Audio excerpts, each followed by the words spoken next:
हुकूमत इसलिए इसमें दखल नहीं दे सकती क्योंकि जो करोड़ों संपत्तियां पूरी दुनिया में हैं या हमारे देश में जो वक्फ की संपत्तियां हैं वो किसी से भीख में हमने नहीं मांगी हैं। वो बड़ी बड़ी जायदादें मुसलमानों ने अपने अल्लाह के इश्क में, अपने रसूल के इश्क में उनको अपने रब के नाम पे वक्फ कर दिया कि इनकी आमदनी से रब और रसूल के दीन का काम होगा, इनकी आमदनी से गरीबों की भलाई की जाएगी। इसमें किसी का दखल नहीं है, ये इश्क व मोहब्बत की दास्तान है।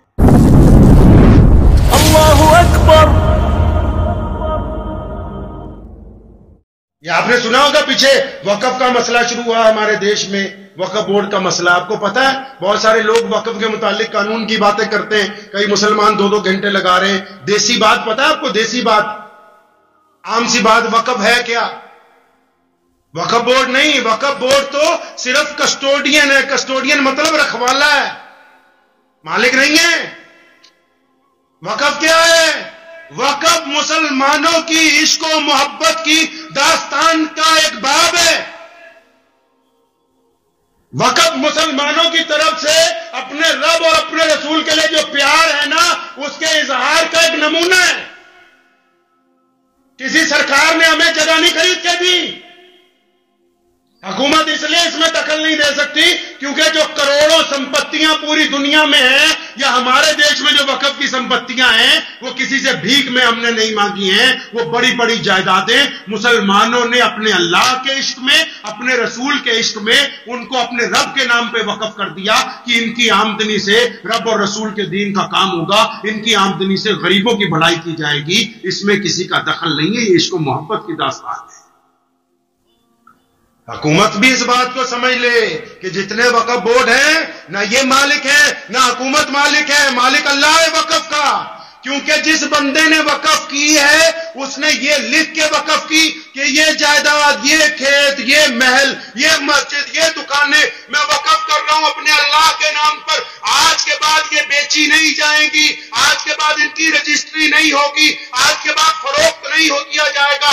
इनसे किराया लाएंगे, उस किराए से मस्जिदों को पैसे देंगे, मदरसों को देंगे, कब्रिस्तानों को सुधारेंगे, बेवाओं को पेंशन देंगे, स्कूल चलाएंगे, अस्पतालों को पैसे देंगे। लेकिन ये जो अल्लाह के नाम पर जायदाद वक्फ कर दी, इसको कोई माई का लाल बेच नहीं सकता।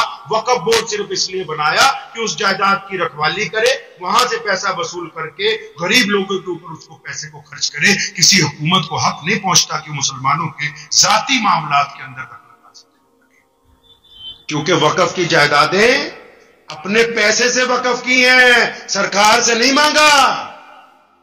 हुकूमत को नहीं कहा अभी हमें 10 मरले का प्लाट दे दो मस्जिद बनाने के लिए, कब्रिस्तान बनाने के लिए। हमारे अकाबरीन ने अपनी जायदादें खुद वक्फ की हैं।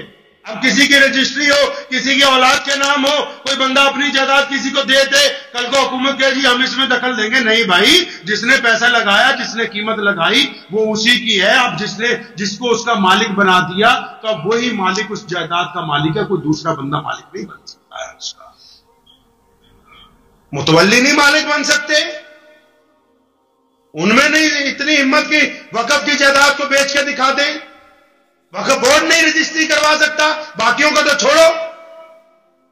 जो उसके रखवाले हैं उनके हाथ भी बांधे गए हैं कि खबरदार अपनी हुदूद के अंदर रहना, अपनी हुदूद से तजावुज करने की कोशिश ना करो, क्योंकि ये अल्लाह के नाम पर रखी गई शय है। तो ये रखी क्यों?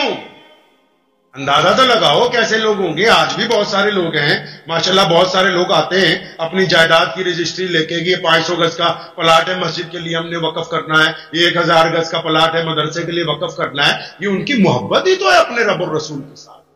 कि अभी किसी गुस्ताख ने नबी अलैहि सलाम की शान में बेअदबी की।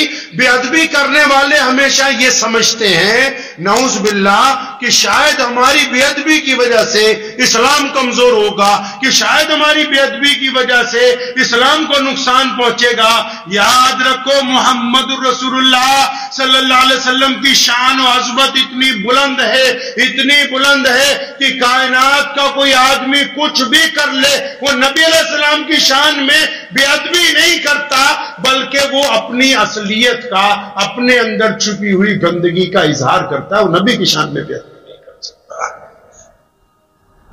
पैगंबर नबी अलैहिस्सलातु वस्सलाम की जो ज़ाते गिरामी है, नबी अलैहिस्सलातु वस्सलाम का जो मियार है कायनात में, अल्लाह ने खुद कह दिया कि रहमतुल लिल आलमीन बना के भेजा। अल्लाह ने खुद कह दिया कि आपको साहिब खुल्क अजीम बना के भेजा। अल्लाह ने खुद कह दिया अपने फरिश्तों को, हम मुसलमानों को, कि ओए सुन लो कान खोल के कि मैं अपने नबी के ऊपर सलाम भेजता हूं, तुम भी मोहम्मद रसूलुल्लाह के ऊपर दरूद भेजा कर।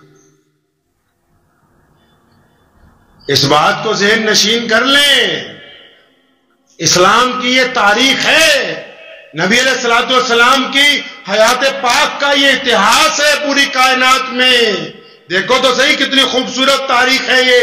नबी अलैहिस्सलातु वस्सलाम मक्कातुल मुकर्रमा में है, अबू जहल पीछे पीछे, नबी अलैहिस्सलातु वस्सलाम मदीना मुनव्वरा में पहुंचे, यहूदी पीछे पीछे, नबी अलैहिस्सलातु वस्सलाम का दीन अरब से बाहर पहुंचा, कैसरो किसरा पीछे पीछे, नबी अलैहिस्सलाम का दीन आगे ताशकंद और बुखारा में पहुंचा, फ्रांस के बड़े बड़े बादशाह पीछे पीछे। आज नबी का दीन पूरी कायनात में है, आज भी दुनिया की सारी हुकूमतें पीछे हैं, मोहम्मद रसूलुल्लाह का दीन सबसे आगे।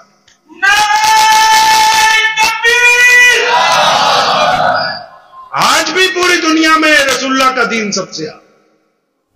और क्या इससे बेहतरीन सच्चाई चाहिए कि जिस नबी अलैहिस्सलातु वस्सलाम को नौज़ुबिल्लाह रोकने के लिए मक्के के गवर्नर ने, वहां की हुकूमत ने जोर लगाया और फिर पूरे अरब के लोग इकट्ठे होकर बदर के मैदान में नबी अलैहिस्सलाम के खिलाफ पहुंचे, ओहद में पहुंचे, हुनैन में पहुंचे, यरमूक में हमारे खिलाफ लड़े, कैसरो किसरा ने मैदान के अंदर आया, रिनॉल्ड अपने साथ हजारों की अजमत को न मानता हो।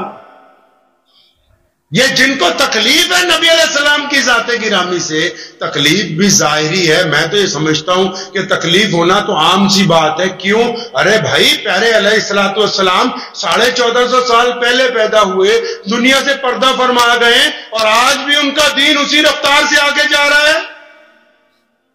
आज भी चर्चे उनके वैसे ही हैं जैसे थे, आज भी उनका मुकाम वैसे ही बुलंद है जैसे था और क़यामत तक हमेशा रहेगा। इससे बड़ी बात और क्या हो सकती है? दुनिया में दो दूसरे लोगों को सबसे बड़ी बीमारी होती क्या होती है? वो हसद होती है। जिन लोगों को नबी अलैहिस्सलातु वस्सलाम से हसद है, वो हसद में खुद ही जल जल के कमजोर हो रहे हैं। नबी अलैहिस्सलातु वस्सलाम में कोई कमी आने वाली नहीं है। मुसलमानों, इस बात को ज़हन नशीन कर लो आप भी कि प्यारे पैगंबर अलैहिस्सलातु वस्सलाम की शान को अपनी जिंदगी में बुलंद रखना हमारी जिम्मेदारी बनती है। मुझे उम्मीद है कि आपको ये वीडियो पसंद आई होगी। अगर पसंद आई हो तो ये आप अपने दोस्तों के साथ शेयर करें और इस चैनल को सब्सक्राइब जरूर करें।